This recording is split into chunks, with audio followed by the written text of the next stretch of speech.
So I'm sharing this video as my first case where I use the OCTA pupil expansion device made by Dr. Suvan Bhattacharjee.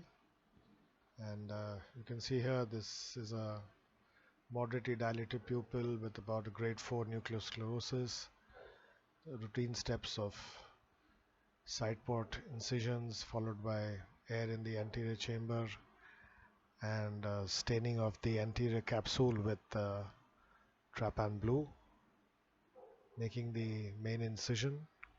And here I insert the B-octa ring, not in one go but in two steps.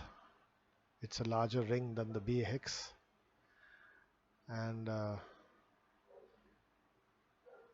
in spite of it being my first time, I didn't have any difficulty at all in placing the ring underneath the iris.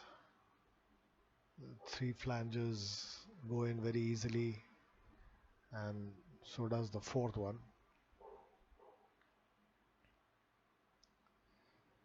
And what this B-octa does is that it gives a much better pupillary dilatation, and since this is a harder nucleus, the idea is to make a larger axis and to tackle the hard nucleus.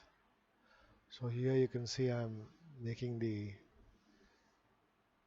rhexis, tried to run off but saved it, and then doing the rhexis with the other hand. A slight oval rhexis, but nevertheless a round one, a circular continuous one, hydrodissection and rotation of the nucleus followed by visco in the anterior chamber. And this is basically a direct chop using a sharp pointed chopper. So the first crack is achieved, and although I don't get a full thickness crack, I don't worry, that will be dealt with later. So the sharp pointed chopper has done its job, and now I can separate these fragments and emulsify them one by one. And as you saw, I changed the sharp chopper to a blunt one.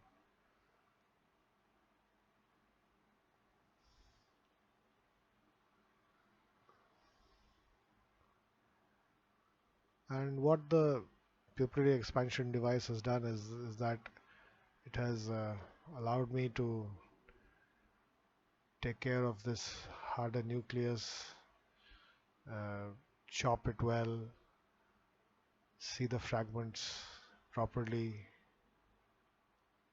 some visco going inside the eye before I take care of the second hemisphere.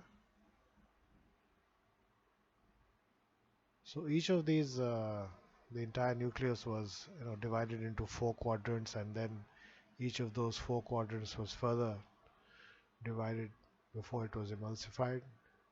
In effect, you're dealing with 8 fragments of the nucleus.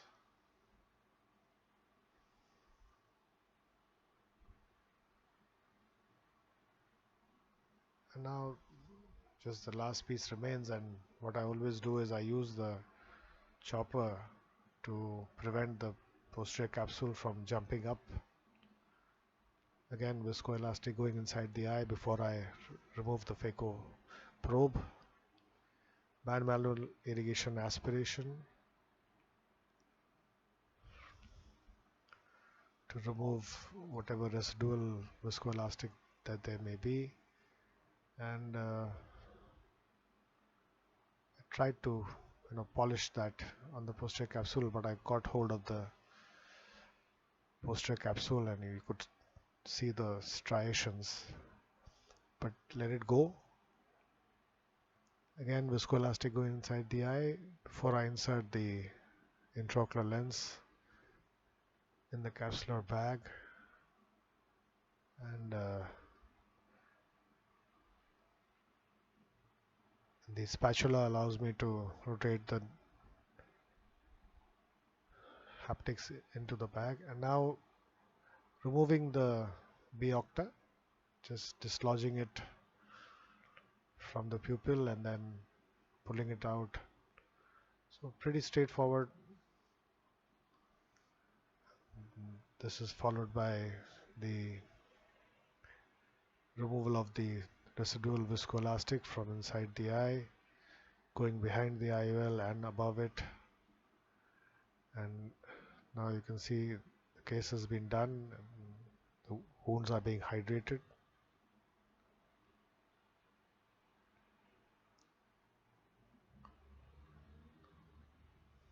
Thank you for watching.